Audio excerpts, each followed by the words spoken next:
আমি তাকে দেখতে চাই, আমি তাকে দেখতে চাই। আমার নাম মামুন, আমি বাংলাদেশ ইসলাম ছাত্র শিবির ঢাকা কলেজ শাখার প্রশিক্ষণ বিষয়ক সম্পাদক। আমার নাম মামুন, আমি বাংলাদেশ ইসলাম ছাত্র শিবির ঢাকা কলেজ শাখার প্রশিক্ষণ বিষয়ক সম্পাদক। আমি তাকে দেখতে চাই, আমি তাকে দেখতে চাই।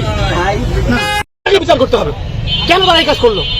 একজন মানুষ সে দোষী হোক নির্দোষ হোক, তাদের প্রশাসনের সামনে কিভাবে একজন মানুষকে হাত তুলতে পারে? পুলিশ তো নিরাপত্তার দায়িত্ব ছিল, পুলিশ কি তার পুলিশ কোন নিরাপত্তার দায়িত্ব এখানে নাই।